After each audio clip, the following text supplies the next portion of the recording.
Welcome to E360 TV, the live streaming and on-demand destination for influential voices and enlightened audiences. We offer trending, grassroots, and purpose-driven content across a diverse range of interests. E360 TV is more than just watching programs. We offer the ability to interact with live shows connecting audiences to real, authentic influencers and storytellers while streaming to millions of devices.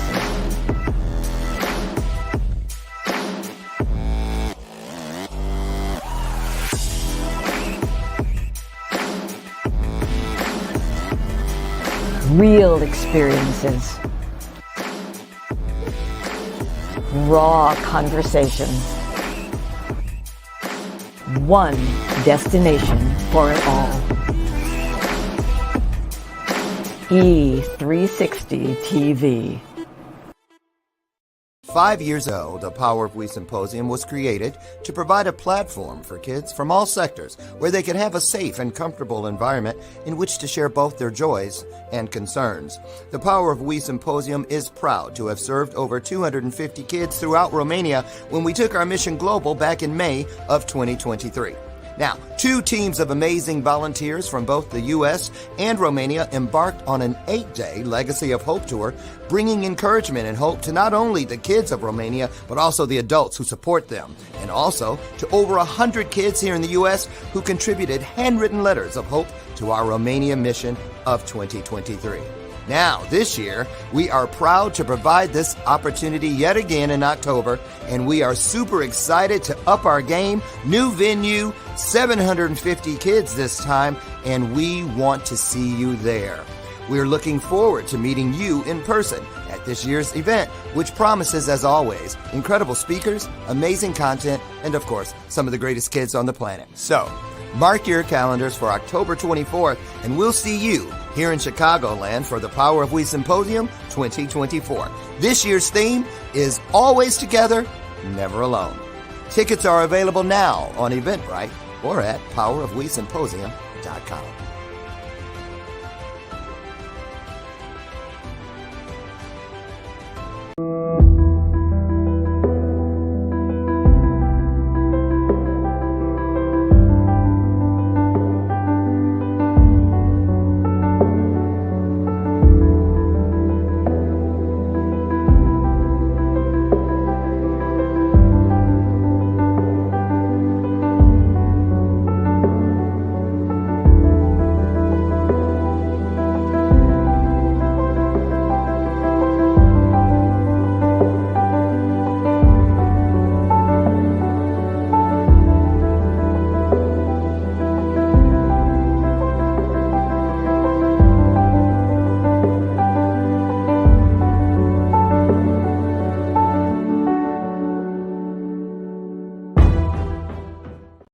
Hello. I have a question for you. Have you ever felt completely lost?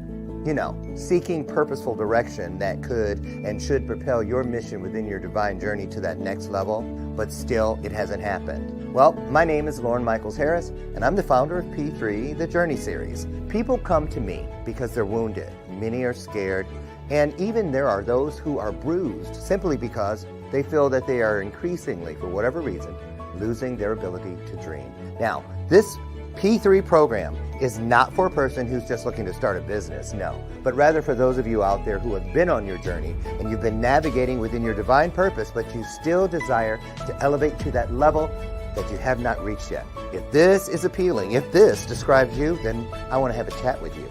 I want to hear your story. So use the link below to get registered for your free seat at P3, the Journey Series. And let's get started. One story at a time. I'll see you inside. Click the link.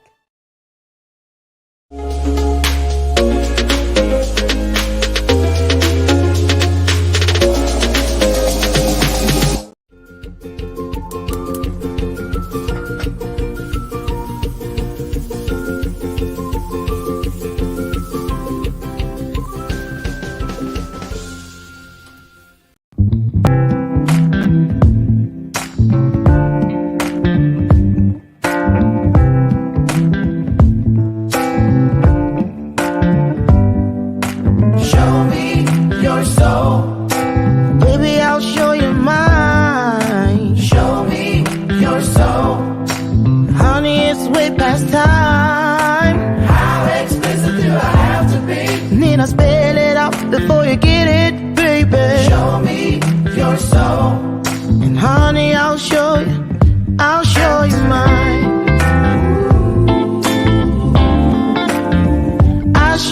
mine.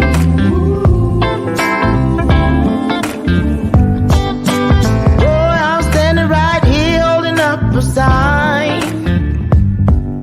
shamelessly displaying my state of mind.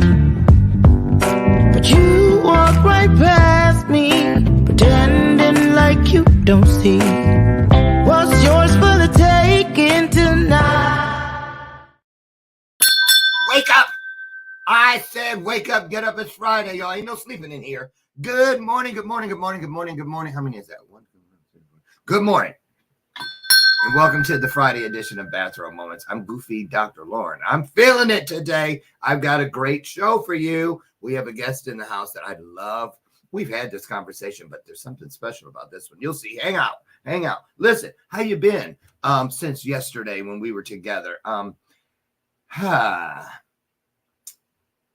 Should I give you a hint? No, I'm just going to get her in here. But first of all, I want to say, listen, you guys, I want to thank you in advance for all you've done to promote this show this week, every week, and for the last 7 straight years. And I couldn't do it without you, nor would I want to. Now, for those who have never been here, live or on the replay, that's the bell of purpose. It's here on purpose, and I ring it. You guessed it, on purpose. Why? Because it is a reminder. It's an opportunity to lean in and tune in, because when there's some truth out there, believe it or not, it actually does have a ring to it, just like the bell. So listen up so you don't miss it. There that is. And finally, before our guest comes in, my sidekick. She's my version of Ed McMahon. She's been here all 7. We're in our 8th year. Lucy McGillicuddy Ricardo. Welcome her, please. Hello. Delicious. So, anybody here ever known a narcissist? I have, but for a long time I didn't know who they were. I have a lot of coaching clients, primarily women, although men have been duped by a female narcissist. They do exist. I've even met a few children who are already showing narcissistic tendencies.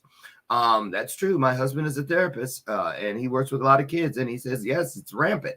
A lot of bullies. A lot of things. We're going to talk about that today. And the movie, you guys know I was in Atlanta 2 weekends ago. Still got to go back one more time to finish.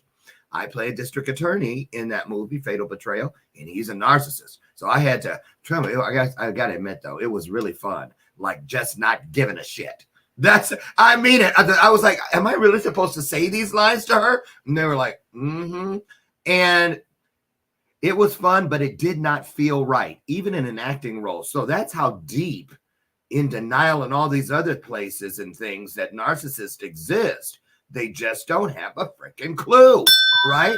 You look at them like, did that really just come? Did you really just say that to her? That kind of stuff, you know. So our guest today, Miss Laura. Now, I think she's just Laura Richards, because I saw some stuff with 3 names, but that might be that off limits name. You know what that means, right? But we're going to talk about that. She's never been here, so I want you guys to put your hearts on the screen. That's our way of saying welcome. Let me see. Anything else? Just be nice. She's never been here before, and you're going to love her. You're going to love her. Here she comes. I hear her walking down the hall. Is she wearing stilettos?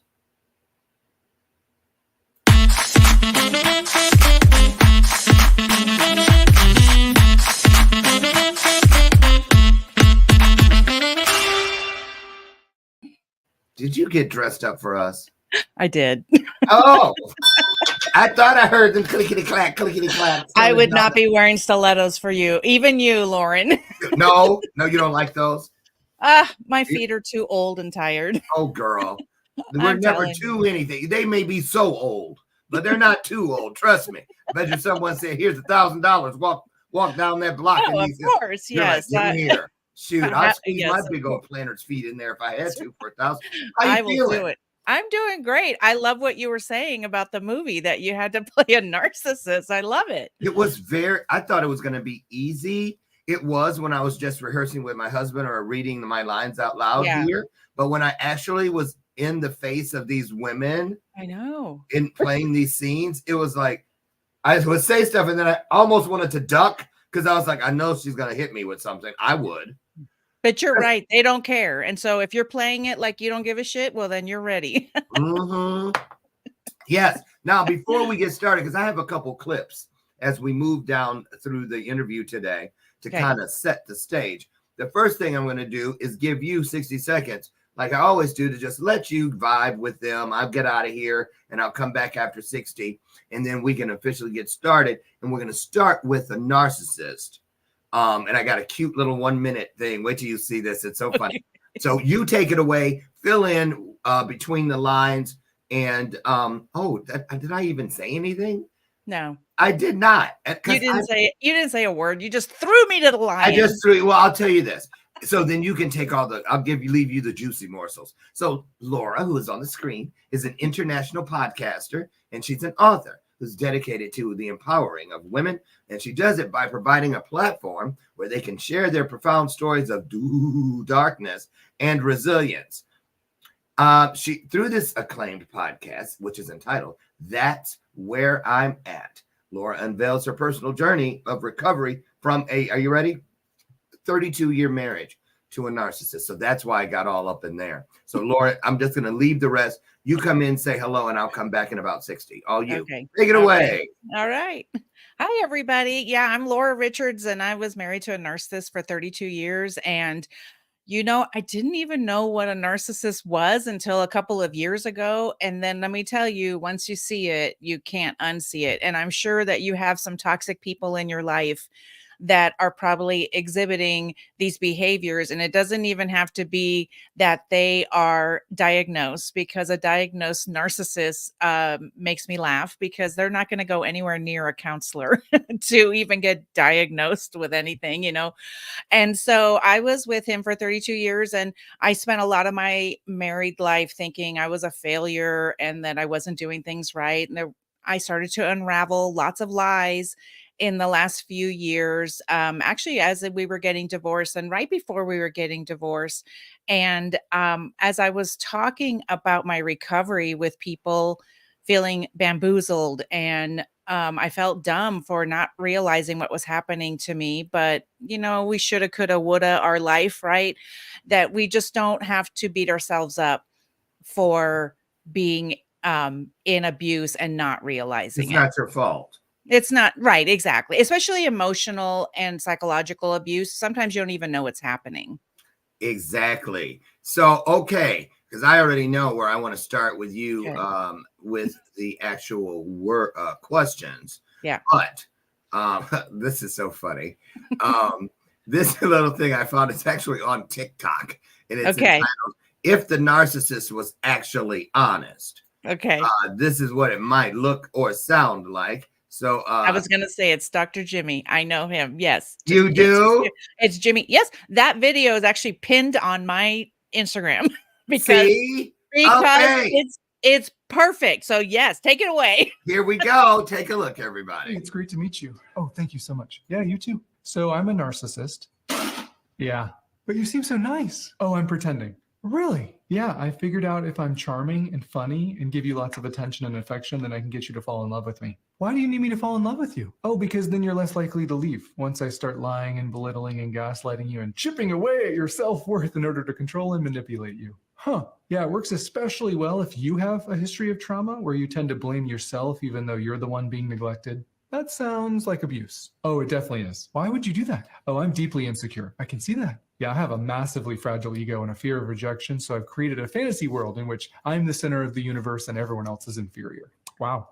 Yeah. Well, thank you for telling me all this up front before we formed a complicated trauma bond that would have caused me years of misery. Yeah, well, I just want people to know what they're getting into. I mean, you by chance don't struggle with a lack of boundaries and self-esteem issues, do you? I do, actually. Dang it. We probably would have made a great pair. Yeah, I bet. A good thing you showed me these red flags up front so I could protect myself. Well, if they're transparent in the beginning. It's funny there. It but is. It's not when it is here, meaning where you find yourself. Now, let's start there. I want to ask you a series of qualifying questions, if I may, starting with the person you said goodbye to after 32 years. How much of him was there at the beginning and you just didn't see it? You understand what I'm saying? Because some people think they turn into it, which they kind of do grow. Yeah. But it's incremental, and that's the thing. And that's why it was 32 years. We were together 33. So it's incremental. And so the person that you actually fall in love with is not the person that you are actually going to be married to and it starts abusing you, because that's going to be a different person. And so things started changing. And as I'm getting clarity and looking back, I actually can see things and say, oh gosh, that would have been a red flag to me now. But I didn't think about it. And, things like we rushed to the altar. That there's no reason to rush. And sometimes that's what they want to do. They want to lock you down before they have to start being the other person, you know what I mean? So they can only hold the mask on, and that's what a lot of therapists and professionals call it, is them wearing a mask, and they can only hold the mask on for so long before they have to lock you down, and then that way the mask can start slipping off, or they can makes sense. Now let me ask you something. Who were you at the time? A lot of people that I've interviewed, women in particular, report that they were younger than their narcissistic partner when they met. And they were naive, and they was looking for things that, looking for love and all, right? Yes, so, I do, and I say that. I do say that. You do? I do. I was young. How did he spot you? We were all friends in college. I was friends. There was a group of 4 of us. Had a boyfriend, he had a girlfriend, and then we had our, respective breakups. And so he saw me and was like, oh, we kind of saw each other and we're like, oh, you're interesting, and decided to start dating each other. But that's by design. See, that's a red flag, because that's by design. They kind of groom their next supply, their next victim, to be ready, so that, I didn't even give myself any time. I just I had left a 5-year relationship with my high school boyfriend. I didn't even give myself 1 minute to even grieve. I just jumped right in, because my ex-husband was right there waiting for me, to say, oh, what about us starting to date? And that's all by design. They can't be alone. So everything he's doing currently to his new wife, he did to me. And so it's not a surprise. So let me ask you this. In retrospect, you know how the narcissists have a lane, and they have a title, they have a sticker that you can put on them. But the people that they dupe, they're marks, if you will. Yeah. Is there a name for that particular type? Like, oh, you're perfect for narcissistic bait, narcibate, Oh no, that sounds too much like another nasty word. I'm not going to say that one. So ADHD at work. But you see what I'm saying? Yes. Are you able to recognize women who you can tell that, there goes one. Look at that. Look at the way she's walking. Look at her shoulders. Look at her body language. Well, and it's mostly the personality. Unfortunately, it's the lack of self-esteem, those kinds of things. But ironically, it's a woman that seems like they have it all together, or they kind of strong, maybe outgoing, things like that, because they need somebody to imitate, to mirror. And so it could be somebody who that looks like they have their life together and whatever, but they have some of that self-esteem issues. Like Jimmy was saying in the video, it's so true. It's that, do you have those self-esteem, maybe some past trauma in your life? When you start talking to them, because they're getting to know you, they can hear that. And then they're like, yeah, she'll be easy to manipulate. I don't know if they necessarily say that, but I think they realize it. And so it's a compliment in a way to get chosen by the narcissist, because I'm not the same person, but I've always been pretty strong and outgoing. and then they do kind of chip away at you until I was a shell of a person when I left. I find it so amazing. And I never get tired of hearing the stories Mhm. because each one is so different. Yeah. But here, I want to go here. Do you remember the actual day or night, that moment when something went down and you left? Usually they leave the room, or other person leaves the room, and you're left Mhm. alone and you're sitting there like, I always picture the woman with her back against the door that she just slammed, like in Right. the bathroom going, what the fuck just happened? Right. Yes. What? When you realize, oh my God, this is Oh, really him. yeah. Do you remember that?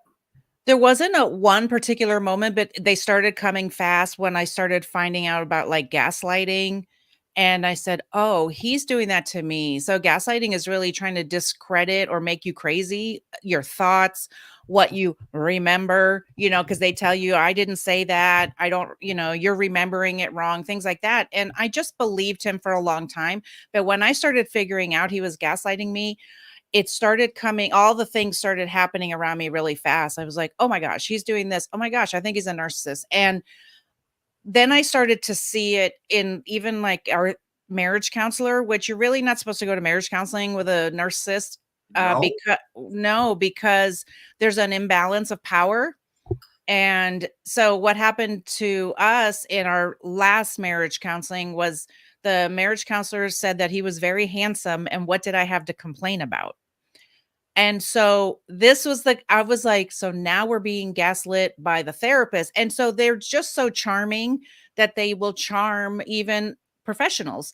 And so when all that Inappropriate, though. oh God, That so therapist shouldn't inappropriate. have said that. I'm married to a therapist. Oh, so disgusting. Like it's so disgusting that they said that. And I just remember him just smirking and being like, That's "Yes, I making. am." Did he hear it? Did he hear the therapist say that? Yeah, he was sitting right next to me.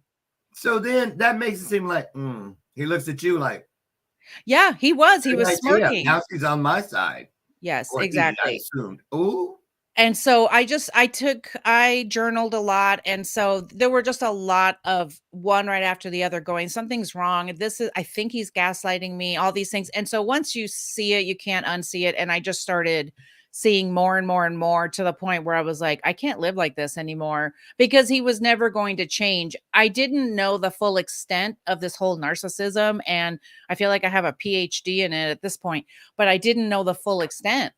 And so now I do, and now I'm like, "Oh boy," all these things, but the thing is they chip you down, they're like that video was so accurate, that's why it's on my Instagram because it's so mm-hmm. accurate. Jimmy was, who did that video, he was actually the first video I saw that described a narcissist, and I said, "Oh my god, this is it." And Wow, full circle yes. moment for you seeing Y that here today. yeah, Perfect, perfect. yeah, So I'm glad if it resonated with anyone out there, like Laura just described it did with her when she first saw it. Red flag. Okay, don't leave that on the table. Take it with you. right. Now, what about this part? Because people always think that the person that's under the spell is Yeah, the dodo. right. Like you dunce, anybody could see that, and it's not. I hate when people, I like, know. how dumb can you be? That Yeah, sort of thing. But I yeah, do want to ask, the part that always just boggles my mind yeah, is the close circle of friends and family of the victim. yeah. What kind of things were you hearing from them? Or were they on eggshells? Because I've been around couples where the guy is one and nobody wants to say, we give each other those looks like, oh shit. Let's pretend we didn't hear him just say that. But then Right, when they're gone, I would have knocked his teeth out if he'd have said that shit to me, that right. sort of thing. Yeah. So, what were you getting from the people around you, and how did it resonate or not with you that Yeah. led you to stay for so long? Okay, so I had a covert narcissist. So What is that? covert means no one else got to see it but me. And so, at home he was one person and then in public he had a facade. And so everyone thought he was the greatest thing ever. Everybody loved him. You are so Everybody lucky. everybody loved him. Oh, I got texts all the time, cuz he would go and help a friend with something. Oh my gosh, your husband is so great. Thanks for loaning him to us for the day, whatever. And at home, I couldn't get him to do anything, and he was only abusing me. And even our kids, they knew they weren't he wasn't abusing the kids, and he was just like a really demanding parent to Some them. people would say strict. Yeah, very strict, high demands, like you have to get straight A's, or, you're a terrible person kind of thing. And that was really hard. So the kids are really unraveling their own journey as well, with that, because and two of them don't even have a relationship with him anymore. They don't even know who he is anymore without How many me, kids because do I you was have? I'm sorry. How many children do you have? We have three, and two of them don't speak to him. And So that's their decision, and they're grown, they're 30, 28, 25. So they've made their own decisions on what relationship they want to have I with keep him. forgetting that you said 32 years because you certainly don't. I'm looking at how old were you? 8 when you had that first one? Yeah, Man, you exactly. look great, by the way. Thank Ring you. the bell Well, on that. thank you. You Oh, really the do. bell. Oh, I got the bell. Yes, you did. Because I mean, the when you if you were to add up, if there was a pool somewhere where they were pouring all of your stress over these 32 years from being under this spell of narcissism, it would probably be the size of a small lake. Oh, yeah, for sure. Okay, Seriously, so yeah. the fact that you're not wearing it outwardly Thank is you. pretty impressive. So let's go to this. When you were looking at the list of credentials that a narcissist carries, and you were like, okay, he does that, check, check, Yeah. check. When did what was did you? I have a feeling you may have hit some things where you're like, all that's happened. Oh wait, but those still are yet to come. Right. Did you see things that hadn't developed? Did that help form your decision to get out before? I got out before I saw some of the bigger stuff. Like Because what? well, like him having his new supply waiting in the wings, how fast he was going to get remarried, all those kinds of things. I had suspected they can't be alone. And so I had suspected there was multiple women, but one in particular that was always there and bothering me. And I would say, like, you flirt too much. It's not okay. And we would have discussion. Oh, I'm so sorry. I won't do that anymore. But then he would, because if you give them an inch, they're going to take a mile. That's the end of the story. And if you let them do it, whatever that means to them, then they're just going to keep doing it. And I didn't know what I would see. It was after we got divorced, a few months later. I had about 3 months of blissful ignorance. I went full no contact, which I highly recommend to everyone who has to deal with a narcissist. If you can go full no contact, since I have grown children, I never have to speak to them ever again. And even my kids didn't tell me what was going on behind the scenes. But then I found out about the new girlfriend, well, quote unquote new. And Huh. then I started to unravel even more. So I knew, and I told them, I said, this is what's going to come next. They're getting engaged at this time and they're getting married at this time. And even my kids were like, no, mom, you don't even know what you're talking about. And they did, because once you see it, you can't unsee it. And they follow a playbook. It's incredible to me how like they're all reading from the same playbook. Okay, what's next? Let's do it. Yeah. And the thing is, it's not like they go and study how to Right. be a narcissist, you know what I mean? And get certified or anything like that. And it makes my husband and I, the therapist, have Yeah. talked about this extensively. And I asked him not long ago, look at me whispering, honey, is it okay if I say on the air what you said? Remember when I asked you about narcissists being like pedophiles? Well, I guess I just said it. Well, I mean, like the curability point. Oh no, you can't. And he says they can't be. No, they can't. They don't want to. They're not interested. They're not What do you interested. think it is? Was his dad one? Do they learn from someone? Mom. Is it in their DNA? What is and do you think he was aware of what he was doing? Cognizant? I mean, Yeah, these are good questions. So, it's definitely a mother wound. Now, I'm not a professional, so ask your husband, but it's what I see is a mother wound, because I think when there's a father wound, they become something else. But with a mother wound, because it comes from emotional neglect. And now his mother was emotionally neglected from her mother.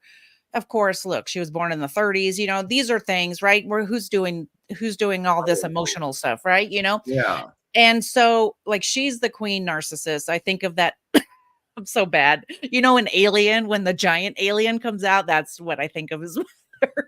So you could see some of the Yes. footprints of where, oh, well, Yes, you I come by could. it honestly. Yes, and so the reason I think they are aware of what they're doing is because they are not abusing everybody. Because, like I said, I was the target. At home, they are one thing, and out in the community, they are another thing. So Okay. I feel like they know what they're doing. Maybe they can't control it. Maybe it's just that need that they have to do it. They just What have to. about you? Because okay, I'm picturing you two at home and Yeah. him doing his thing, and Yeah. you just like, oh Lord Jesus. But Yeah. then you're out and he's like arm around you, holding Yes. your hand. Sweetheart. Yeah. Go on, can I get you anything? And what are you doing? Are you a different person too? Because you have your role to play, or there'll be hell to pay. Yes, exactly. And then also you're living off of those breadcrumbs because that's what they are. They're breadcrumbs. They give you a little bit of the good. And even at home, I would get a little bit of the good to help me continue. That's how they feed you little breadcrumbs. Here's a little bit of good. I got you a birthday present, or I was nice to you, or whatever. I made dinner, whatever it is. And then so I loved going out because he was so nice to me and nice to everybody when we were out. So I really enjoyed it. And I liked going out. But the thing about breadcrumbs is you'll starve to death on breadcrumbs. You can't live off of those. One thing that is clear to me, Laura, and I've interviewed probably over the last 7 years, 10, 15, 20, and a couple of them actually men who were Yeah. under the spell of a female narcissist. Yeah. And I'm going to say this, when I remember the men, because I'm seeing them all back now, pretty much all of them, you don't fit the profile. You don't seem like June Cleaver. Staying Okay. in your spot and vacuuming in your mules, can I get you a drink? So meeting him at the door, taking his Yeah. coat. So you're a pretty strong, independent woman, I would say, right? Yeah. So Yeah. when did you realize you were losing yourself? God, so long ago. And I thought I thought it was lots of things. I thought it was postpartum depression. I thought it was because I was working full time. I thought lots of things. I thought I was just tired. And I just really thought my husband was just a jerk sometimes. I would say, I need help because we had 3 kids and then our youngest had special needs. So I'm like, I need help. And he would say, well, you just have to figure out your schedule a little bit better and then you can figure it out. Remember, you chose this life. This is what you wanted. And by this point, it's so incremental. It's the analogy that's always used is the frog in water that's being boiled, right? You put the frog in cold water to start the boil. They're going to jump out if you throw them in boiling water. And that is what living with a covert narcissist is like, because you don't feel it happening. All of a sudden it starts to happen, but you don't notice it. I wouldn't have stayed 32 years if I noticed it. And I really just thought we had some issues. And so we would go to therapy here and there and try and work out our issues. And it was always my fault. And I would try to be better because there was a deep need. I had to be loved and accepted and all that. So I've worked on all this stuff. And who you're seeing today is not who I've always been, because Right. I've been working on this. Like, I don't put up with anybody's garbage anymore, and I can spot a red flag a mile away, and now I'm like, I'm good. I just had a download. I saw you at dinner on a date, and the first syllable of a narcissistic statement started to come out of his mouth, and he dropped his napkin and came back up, and there was an empty chair. Here, I'll take It'd be so funny. Well, I posted a video the other day. Somebody had posted a reel, and it said, for 20 years, I, ignored the 69 red flags I saw a week with my last partner. And now they blink wrong and I'm out of there. Exactly. Exactly. So let's talk about this piece. Was there ever a time when fear for whatever reason, started to creep in. Because a lot of people, I used to assume back at the front of this career, before I got to talk to so many authorities on this subject, i.e. victims, that it always included domestic violence, which is not the case. A lot of them know exactly the limit. Right. Like where, and then there are those who do, but they know how not to leave a mark or this and the other. Were you ever afraid of anything like that happening? So it actually is considered domestic violence. It's actually psychological abuse. And um, so the things that don't look like domestic violence are using coercion, if I could say the word. That's okay. So things like could never say no to sex, things like that. You know what I mean? Or there would be a problem and not like he was going to hit me, but then maybe I'd get the silent treatment. He wouldn't talk to me for days. There are You know, repercussions. there were repercussions. So that is actually considered domestic violence because anytime there's anyone is coercing you to do anything and they don't have to hit you. And that's the hard part about when I started to talk about my story, that people were like, "Are you sure that's what happened?" Because they didn't know him any other way. And I'm like, "You don't understand. He told me like the last couple of years, I'm so embarrassed to say this live, but anyway, he told me, he's like, just let me know when you want to have sex. I'm not going to have sex with you anymore. So that's abuse. Like who talks to their partner of 30 years like that? That's abuse. And that's the thing you don't understand. It's those kinds of things that are incremental. Now, by then I was already like, I got to leave this, like I can't do this anymore. So when people ask me if I'm lonely in my bed, please, no, I was laying next to him. I was laying next to him lonely already. I was dying of loneliness. Which is worse. It's worse. He didn't even care. I was dying of loneliness and he was off doing whatever he wanted. So you really have to think about, and that's what I did. Do I really want to live another 40 years like this? Right. And I didn't. That's the hard part. 32 years, you know everything about each other. Right, pretty much, exactly. so you think. Yeah, and it's exactly. like, do I really want to start over? What about dying alone? Right. All these, I get it. And we're going to get into that too. But do you know why? Have you ever asked yourself why 32 ended up being the magic number as opposed to 30 or 35? Yeah. So in 2020, my mom passed away. And what happens is they have a lack of empathy. That is a big red flag. There's like no empathy. And so if you ever are in a situation with someone you suspect is toxic or a narcissist, they will not have empathy for anyone passing away. It's kind of an inconvenience.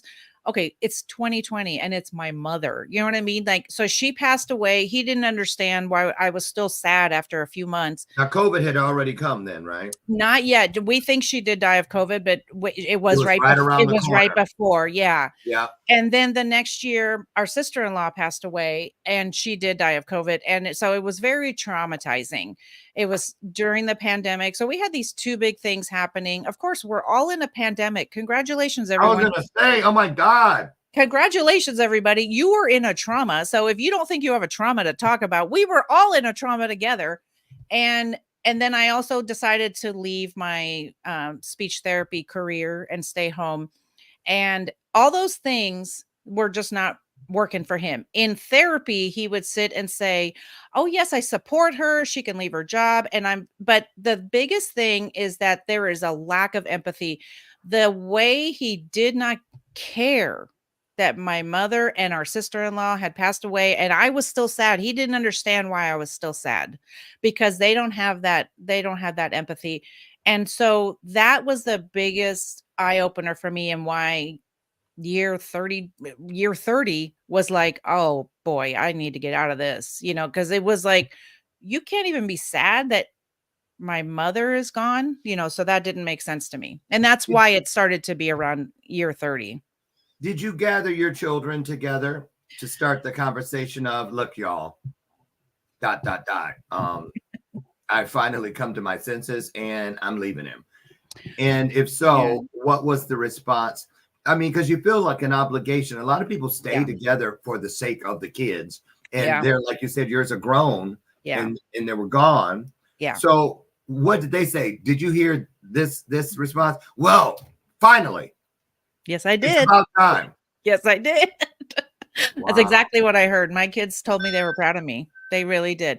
So, okay, so a narcissist will do the reverse discard. He really wanted out and sort of brought up divorce, but they need to be the victim in their story so that they can go out into the world and get, the oh, I'm so sorry. I hope you're okay that you left this terrible marriage, because they're also talking about you behind the scenes, which is the smear campaign. So I could never, that's why I also couldn't ever win over his family, was because he was always talking crap about me behind the scenes. And so he kind of brought up, like, if this is the way our life is going to be, then you should tell me you're done. And I go, why do I have to say I'm done? And he goes, yeah, you're right. I'm not brave enough to say it. He actually said something more crass than that. And I said, you know what? I'm done. And so that is perfect for them, because now he can say, for them, I mean the narcissist, because now he can say, oh my gosh, she asked for the divorce. Oh, I tried everything. And he did tell the kids, I tried everything. Your mom gave up on the marriage. And I was like, okay, So whatever. who left the house? I left the house because I had to, because in Nevada, somebody has to buy you out of the house. And so I couldn't afford to do that. So I left the house, and then he stayed in it. He did not stay in it. He went and moved in with his girlfriend. He did. He did. So the divorce proceedings, how long did that take?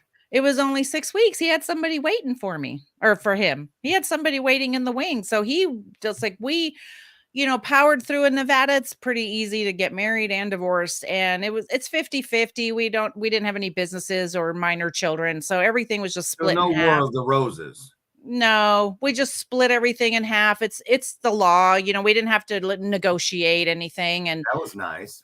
it was nice that way. And then I just thought, oh, I'm going to go heal. And I did. I spent 3 months healing. I went to the beach. I took care of myself, did lots of therapy. And then I found out that she's been there the whole time. And I felt like my healing had started over, because those skills, they weren't there yet. Like, I had been healing and learning and all that. But, after 3 months, I felt like I started over, because they just weren't in place, like, really strong, those coping skills. Yes. Laura, your maiden name is what? Gretter. Greta, and your married name was It's Richards. Yeah. Richards. So Yeah. let's talk about that. I find it very interesting. That, Okay. your Facebook says Laura Greta Gretter Richards. Richards. Yeah. And then even right here on the screen, you just have Laura. And Yeah. then I've seen Laura Richards. Yeah. Let's talk about the separation, because it's almost like a second skin. That name that you've had, I lost the name when I found out I was illegally adopted, and you've been Larry for 11 years. Now Wow. you're really Lauren. She died and the gig is up. So all of a Wow. sudden I had to start writing a new name and this Yeah. and the other. And I was like, Yeah. it's just like somebody saying you're no longer right-handed, you're going to be left-handed. Yeah. Or Yeah. you're no longer black, you're going to be Hispanic. What? Right. Right. So talk about the identity. Finding, refinding, reinventing. Yeah. How did it go for you? And it sounds like it's still going on.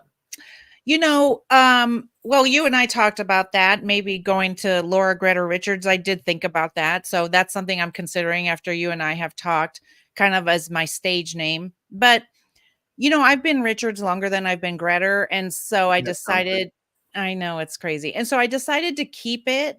And because I don't really identify him with it, it's really just my name. And the kids and your children And my kids. are Yeah. And Richards. yes. And so, well, my daughter's married, so she changed her name. But, it didn't matter to me, even with the kids. I don't feel like that kind of, especially since they're grown. Like, I could easily change it back to Greta if I wanted to, but I don't want to. And I just don't. I just like it, Well, I the like reason I brought it up is because I've heard it come in both directions. Yeah. And I've heard women say absolutely not. Yes. Because I did not want anything attached to him, attached to my eternity. And if it was going to be on my marker or my urn, I did not want him. I don't want any part of him coming with me to what's next. So I get it. I really feel that. I really do, but it's been my name for so long. That was actually the first question they asked us in the divorce proceedings. Do you want to keep your name? And I looked at him and I said, do you care? And he goes, no, I don't care. He wasn't going to tell me that his new wife's name was going to be so similar, and because her name's very close to mine. And now I think it's funny. And so that's another reason to keep it. Yeah, I had it first, bitch. Right. So so let's talk about your work. Okay. That's where I'm at. Yes. How'd you come up with the name, and what describe this podcast for us? Sure. Well, I was doing some coaching with a friend, and we would kind of just catch up beforehand because we're friends, and before we started doing our coaching session. And I would always say, well, that's where I'm at. And then one day I just kind of stopped and I said, wait, is that something? Because, we all say it, right? Well, that's where I'm at, and Mm, it was just kind of a check-in, and it was perfect. And at this time, I felt like the universe and God and everything was kind of moving me towards talking about stories that maybe society is telling us not to talk about. yeah, I really found that in my journey to heal. A lot of people were telling me not to talk about it. And I was like, really. but yes. And I was like, why? And a lot of people were just like, well, it's just something we don't, just forgive him and move on. And I was like, but then somebody else will get stuck in this abuse, but not everyone believes it's abuse. And so it was really hard to have that discussion. So I decided I talked to my friend who has a podcast company and I said, what do you think about me doing a podcast? Because I had already been on social media making funny reels and stuff like that and talking about narcissism and what it was and what I went through. And she's like, yeah, I think you could do it. And so we talk about lots of things on the show.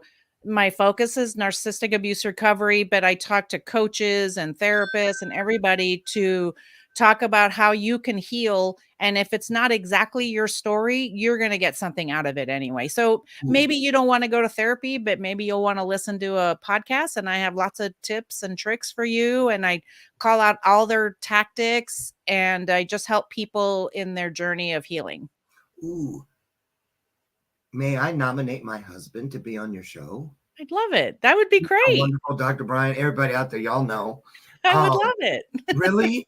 Yeah. I'm going to put you two in an email. And Okay, sounds good. make it sound like it was your idea. You're the worst, Lauren. Jeez. Well, it's good for him. It's good Putting for me him. on the spot here. And Oh, okay. he loves it, but it's got to come to him, Okay. Yeah, yeah. He's still a little shy. No. I wanted to go into the book.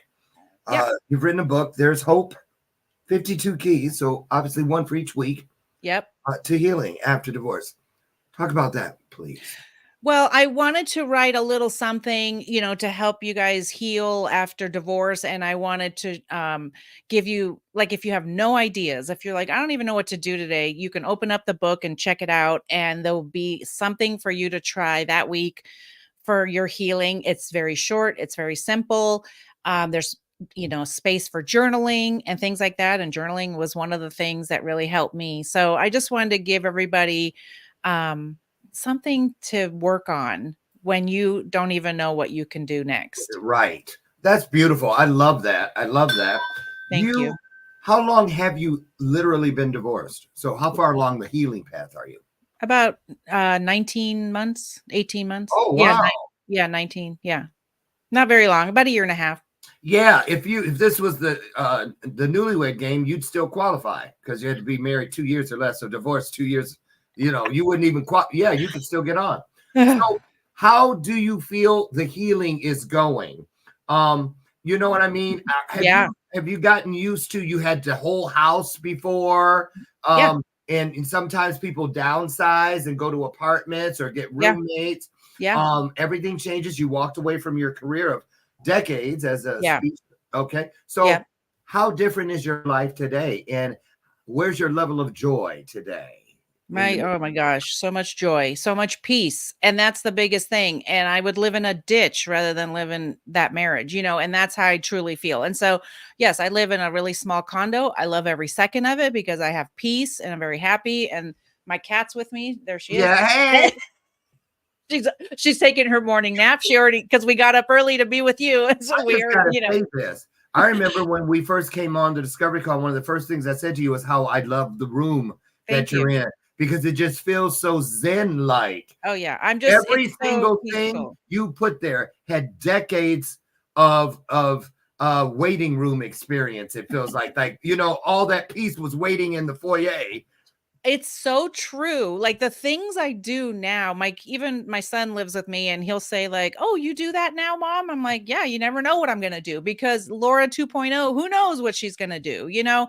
Not to mention that I just turned 57 and as you get older, right, we change our life and we kind of figure out what we want to do with our life and I just have so much peace and I have a lot of freedom to try things. And that's why I love being a podcaster and an author and a speaker and being Yes. able to talk about this. I have such joy in doing it, not just to call out all the narcissists, but because I love helping women. And yes, women can be narcissists. My focus is helping women. Yeah, So, because well, that's the majority of yeah, who are it the is.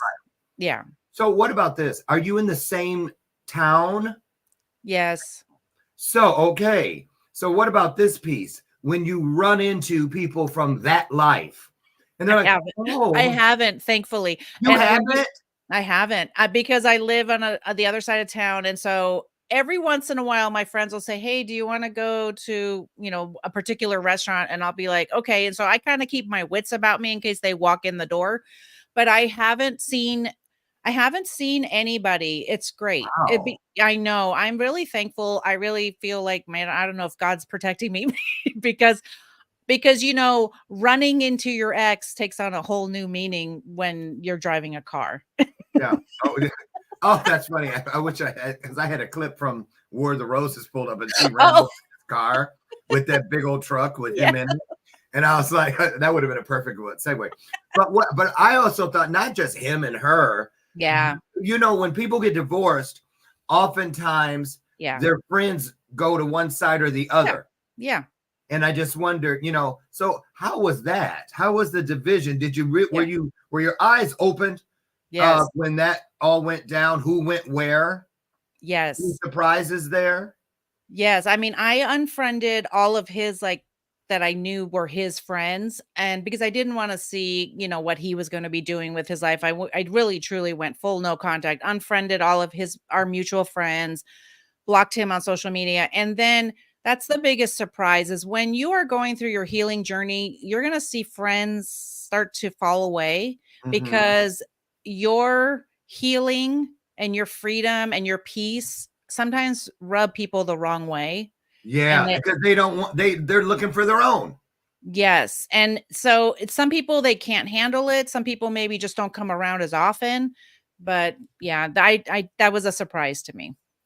What about family members? Because he's the narcissist, but oftentimes too, I hear from the people who had to leave the narcissist that one of the biggest regrets is I had a really great relationship with his Yeah. sister or his aunt or his Yeah. grandmother, and Yeah. now because no contact at all, Yeah. any of that? Yeah, I did go no contact with the entire family. I did send almost like a thank you note to everybody saying thank you for being great in-laws. Some of that was eye roll. And I sent it and I told them, it's been great. But it was very clear we're not going to have contact. And I do actually think about one of his sisters. I truly liked her a lot and his cousin, and they both tried to reach out to me and I just couldn't respond. Do you? I just told them I couldn't. Excuse me. In decade 1, 2, or 3, which decade was it that you realized you were not in love with this man anymore? Oh, no. I was in love with him till the very last minute, and probably Oh. after. Yes, because yes. Oh, of course, until even after, and Uh, yeah, Revelation. I mean, yeah, and really you try to figure out, was it really love or was it manipulation? And so that's a lot of the unraveling I'm still doing, but, they truly I don't think that he loved me. I don't even know if he knows how to love. I think he knows how to go through the motions, and I think that's what they do. They kinda play the game, and it might look like love because they're doing things that look like love, Yeah, on the outside, love bombing, right. jewelry, gifts, all And that. at the end of the day, he is still the father of your children. Yes, of course. Yeah. It's still, and you have one child who has a relationship with him. Yes, exactly. Yes. So you want to make sure that you don't poison that, because Yes, of course. he may be the reason this man changes one day. Yes, exactly. You Yes. see what And I'm I saying? don't. And my son and I have a great relationship where I say that to him, we don't Why need do to I talk feel about like dad. it's the one who lives with you? It is. Yes. It And is. is that the youngest, the tallest boy? It's the youngest. Yeah. Okay. The tallest boy. Yes. He's in your banner. And I'm going to tell you why I knew that. And this is the truth. When I saw your banner on Facebook and you had the montage of the kids, Yes. Yes. he's kind of looking over. Yeah. There's something very special, not to Yeah. take from the other two that look Yeah. like you, right? Especially your Yeah. daughter, your mini me. I know. Here's my daughter. I know. She Right. is. Oh my God. Right. But there's something about that kid. Yeah. And is he on the spectrum?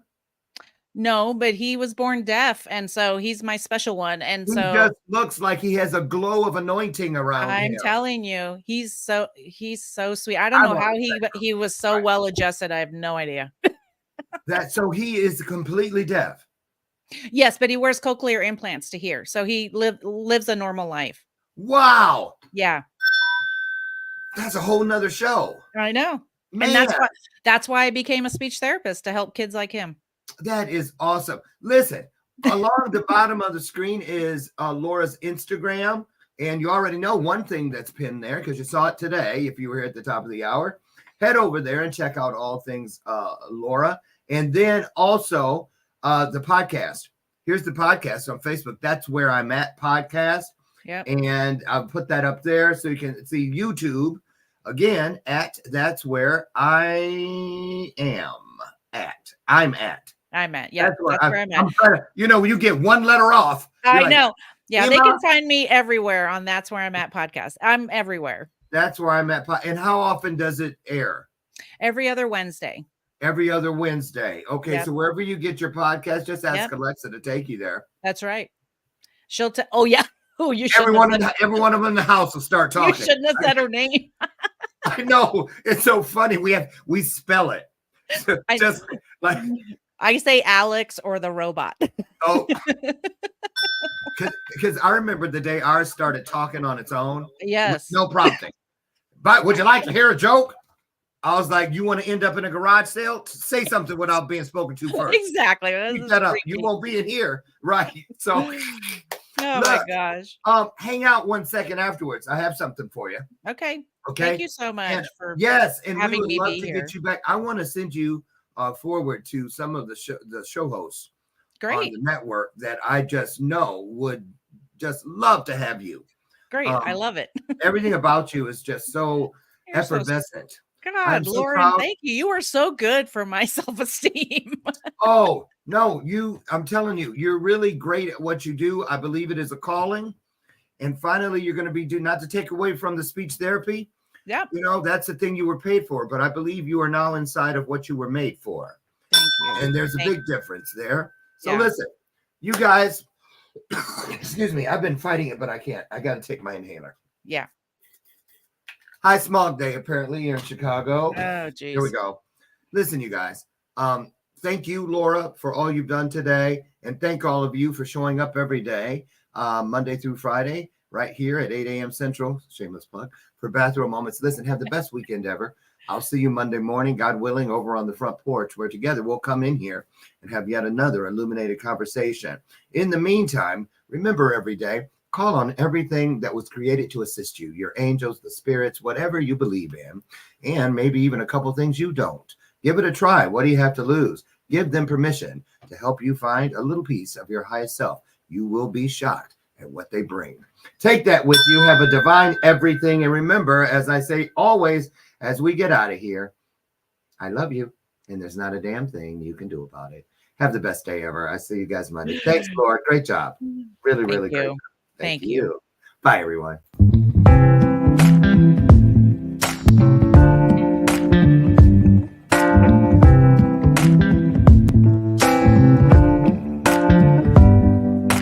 Show me your soul.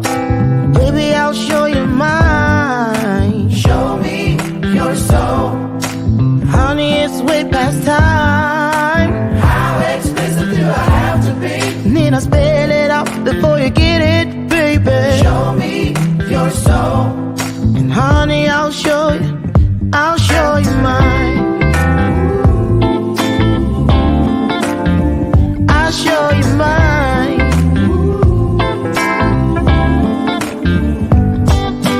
Boy, I'm standing right here holding up a sign,